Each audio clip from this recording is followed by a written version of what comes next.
इस वक्त खास मेहमान जुड़ रहे हैं जहां पर राजनीतिक विश्लेषक हैं सोमवीर आर्य, साथ ही वरिष्ठ पत्रकार है रविंद्र मलिक। बहुत स्वागत है आप दोनों का ही। सोमवीर आर्य जी, जो इस वक्त रुझान है पश्चिम बंगाल जैसे राज्य में जहां पर इन रुझानों में बीजेपी बढ़त बनाए हुए है, वो भी बहुमत के आंकड़े को भी पार कर रही है, इसको कैसे देखते हैं आप? ये कितनी बड़ी जीत होगी बीजेपी के लिए अगर ये रुझान नतीजे में तब्दील होते हैं, जो कि संभवतः होंगे ही, और इसके मायने क्या निकालते हैं आप? देखिए, ये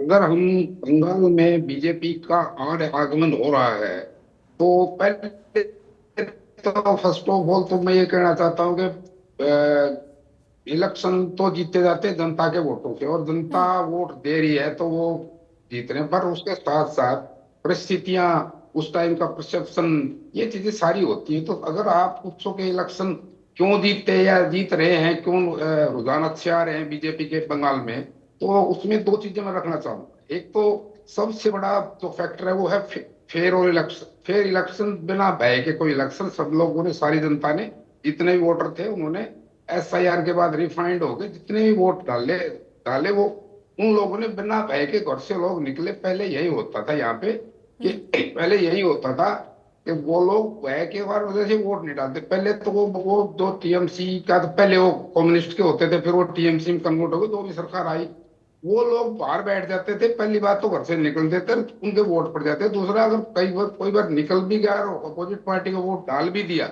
तो वो बाद में, जैसे बाद में बहुत उनके साथ बहुत बुरा होता था, इवन कत्ल तक, मर्डर तक हो जाते थे। तो वो चीज निकल गई उसके दिमाग से। तो सबसे पहले तो इस इलेक्शन में जीतते जो भी, लेकिन fair and free and fair election हुआ, ये तो सबसे बड़ा फैक्टर था। दूसरा फैक्टर मैम ये है कि एक होती है रणनीति। इलेक्शन की रणनीति क्या थी, जो सबसे पिछली बार कमजोर रहेगी।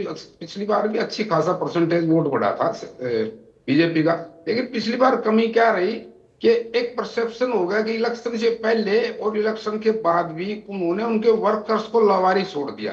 पहले भी लोग उनको डराते रहे, टीएमसी के जो मेंबर थे, जो वोटर्स थे, जो कार्यकर्ता थे। और उसके बाद तो जैसे भी टीवी न्यूज आप लोगों ने सभी ने दिखाया कि लोग आसाम आसाम भाग भाग के जान बचाई। तो उस रणनीति के तहत, और वोटर थे, वोट उन्होंने डालना था, डाल भी दिया, लेकिन वो भय निकालने के लिए अमित शाह जी ने 15 दिन सबसे पहले तो पहले ही काफी टाइट कर दिया। उसके बाद खुद उन्होंने कहा कि मैं 15 दिन ही हूँ, कहीं नहीं डाला। वो सिर्फ और सिर्फ इसलिए था कि लोगों का भय निकले, अब वो वोट डालने बाहर निकल जाए और उनको ये लगे कि भाई ये तो वोट डाल दोगे तुम बीजेपी के, तो उसके बाद तुम्हें कोई किसी तरह की तकलीफ नहीं होगी। इसके इसी वजह से 60 दिन तक ये परसेप्शन बढ़ाया। 60 दिन तक के अंदर ये जो फोर्सेज हैं, ये सारी 60 दिन और रहेंगी यहाँ पे, ताकि कोई अब भी लगे कि भी किसी ने वोट डाल दिया और उनको खतरा हो किसी तरीके का, मारपीट का, जान का, धमकी का, तो उसको वो कवर कर सके। इस वजह से ये दो चीजें जो है सारांश में आप ये कह लीजिए, फ्री एंड फेयर इलेक्शन और रणनीति। उसमें वोटर्स का भय निकल गया कि हम जहां भी वोट डाल लेंगे वहां पर हम सेफ रहेंगे, अब बाद में कोई तकलीफ होगी। और उस टाइम जाने के लिए उनको इतना बड़ा, इतना एक रिकॉर्ड तोड़, इतनी फोर्सेस कभी मैंने 40 साल की मेरी वो है, देख रहा हूं मैं इलेक्शन वगैरह, तो मैंने इतनी फोर्सेस और इतना टाइट कभी नहीं देखा। सेम टू सेम क्या हुआ था मैम, ये जब जंगलराज ये करते थे बहुत साल पहले, आप अगर 15-20 साल पीछे जाएं तो लालू प्रसाद जी ने भी इलेक्शन ऐसे ही लूज किया था, ऐसे ही आ रहे थे।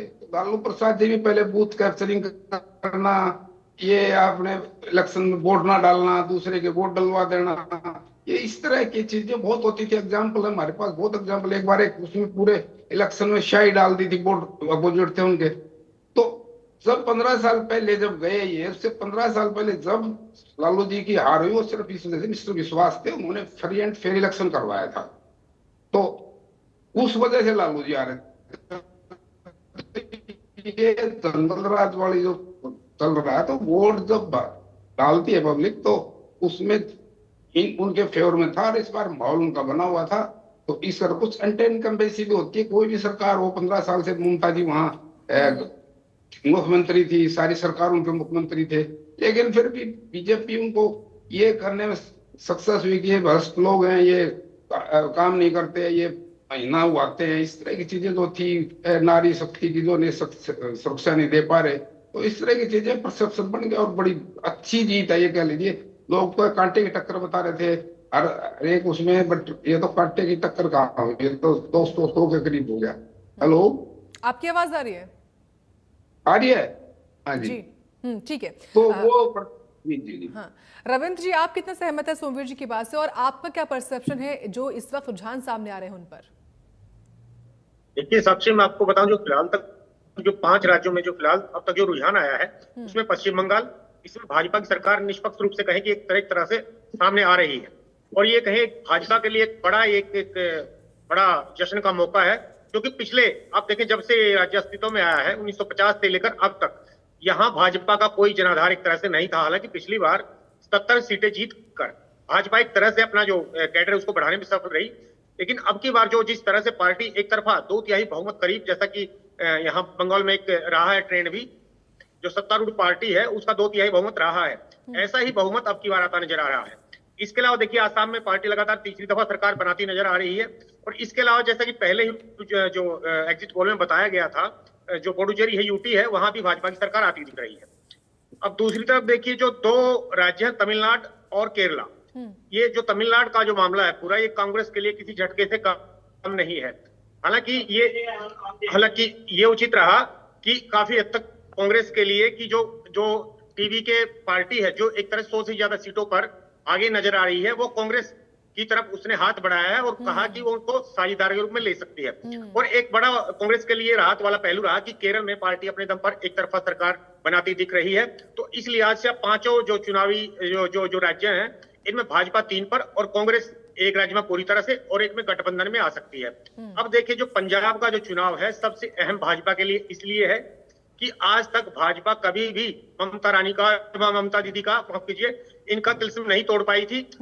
और 2011 से लेकर 2026 तक वो लगातार सत्ता में थी। और चूंकि अब की बात, जो अब खुद देखिए, जो अभी चल रहा है उसमें जो ममता दीदी फिलहाल जो है उनका जो जिस सीट से वो लड़ रही हैं, भवानीपुर से, वहां से भी वो थोड़ा कभी आगे कभी पीछे इस तरह से चल रही हैं। दूसरी सीट पर जो 2 सीटों पर दिव्येंदु अधिकारी, जो भाजपा का चेहरा है, जो पहले टीएमसी में थे और बाद में फिर इधर आ गए थे, वो फिलहाल तक जब तक नतीजे स्पष्ट नहीं हो पाते उसके बारे में कुछ कहना अभी संभव नहीं हो पाएगा। लेकिन पश्चिम बंगाल की जो एक तरह से जो रुझान है, वो भाजपा के लिए एक आगे का रास्ता, जो पंजाब में आने वाले चुनाव हैं उसके लिए एक पुख्ता रणनीति जो भाजपा की रही, उसका एक नतीजा रहा। और पंजाब के लिए एक धरातल तैयार करने में भाजपा को मदद मिलेगी। और जिस तरह से अभी से ही ये चर्चा शुरू हो गई है कि जो पंजाब में अभी वर्तमान सरकार है, क्या इसमें भाजपा की सरकार पश्चिम बंगाल में बनने के बाद कोई इसका यहाँ रुझान आएगा, जैसा कि माना जा रहा है कि आप में टूट हो सकती है। तो इस लिहाज से कहें तो भाजपा के लिए ये जो फिलहाल के जो विधानसभा चुनाव थे, 3 राज्यों में एक तरफा ये जो सरकार आने का जो रुझान है, भाजपा के लिए बड़ा राहत देने वाला है और एक बड़ा कदम तीनों राज्यों में सरकार बनने जा रही है। और कांग्रेस को एक तरह से मंथन की जरूरत है, क्योंकि पार्टी केवल अपने दम पर जो केरला में ही सरकार बनाती दिख रही है। और तमिलनाडु में जो जिस पार्टी से उनका जो गठबंधन था, डीएमके, वो दूसरे नंबर पर चली गई है, और लेकिन तीसरे पर एआईडीएमके है। तो पहले पर आप देखिए, जो टीवी के जो वहां के दक्षिण भारतीय जो हीरो हैं, विजय की पार्टी वहां पहले नंबर पर 100 से ज्यादा सीटों के साथ आती दिख रही है। तो इस लिहाज से भाजपा के लिए चुनाव एक बड़ा पहलू साबित हुए। कांग्रेस एक तरह से हाशिए पर जाती दिखी केरला को छोड़कर, और बाकी अन्य दल है जो फिलहाल जो दक्षिणी हरियाणा की राजनीति है, वहां भाजपा एक बार फिर से उस तरह से अपनी जो उपस्थिति दर्ज करवाने में असफल रही है, क्योंकि तमिलनाडु में भी भाजपा नहीं दिख रही और केरला में भी।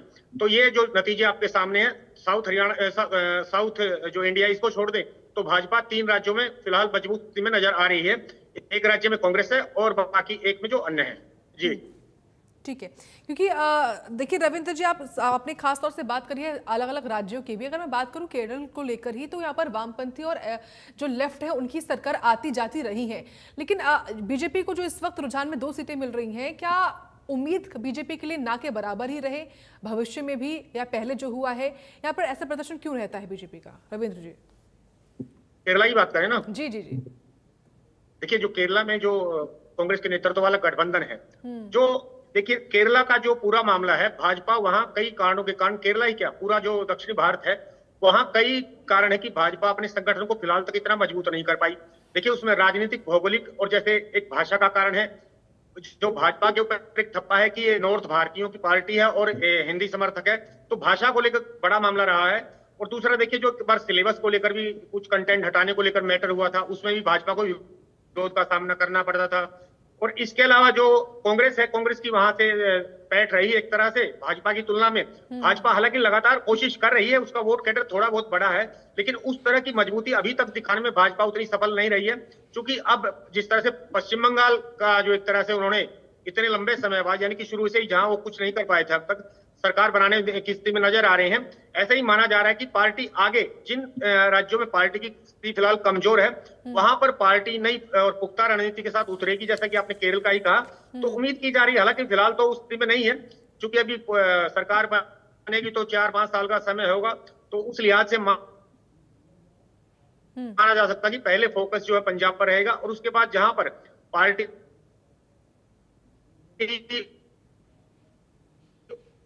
ठीक है, उतनी मजबूत में नहीं, वहां मेहनत करेगी।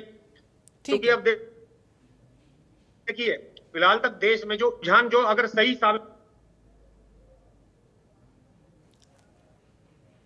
बिल्कुल बिल्कुल बिल्कुल रविंद्र जी, देखिए केरल और हो या फिर अन्य राज्य हो, वहां पर बीजेपी इस वक्त उतना बेहतर प्रदर्शन नहीं कर पा रही है। लेकिन सोमवीर जी, मैं समझूंगी आपसे बंगाल को लेकर खास तौर से। देखिए 77 से 195 अगर इस वक्त रुझानों में बीजेपी है, तो निश्चित तौर पर ये बढ़त बीजेपी के लिए सीट वाइज तो है, लेकिन वोटिंग परसेंटेज देखा केवल 3% का डिफरेंस है। बीजेपी को 45% के आसपास वोटिंग परसेंटेज में मिला, तो वहीं टीएमसी को 42%। ये इसकी क्या वजह है सोमवीर जी? देखिए यह परसेंटेज का जहां तक सवाल है, परसेंटेज और सीट्स एक दूसरे बहुत ज्यादा कम्बिनेशन नहीं होता था है, बट बहुत ज्यादा हम ये नहीं कह सकते परसेंटेज। एक बार हिमाचल का उदाहरण देख लीजिए, परसेंटेज बराबर सीटों में बहुत फर्क था। कई बार क्या होता है, एक असेंबली में एक वोट, एक दो वो है एमएलए है, वो 30,000 से जीत जाएगा, और किसी दूसरी में 100 से हार जाएगा। तो ये एक डिफरेंस है। लेकिन इसके बावजूद भी हम ये कहें बीजेपी वहां जीत की, ठीक है सीटें आई, बट ममता को आप कम नहीं आंक सकते। ममता जी की जो पकड़ है, जो ममता जी ने वहां के लोगों को किसी भी तरीके से विकास से या किसी दूसरी बंगला भाषा से, मनुष्य माटी के नारे से, किसी भी तरह से उनकी पकड़ कमजोर नहीं हुई है। ये बात आपको माननी पड़ेगी। तो इसीलिए परसेंटेज की मैं बोलने वाला था कि 3% का बहुत ज्यादा बड़ा मार्जिन नहीं है।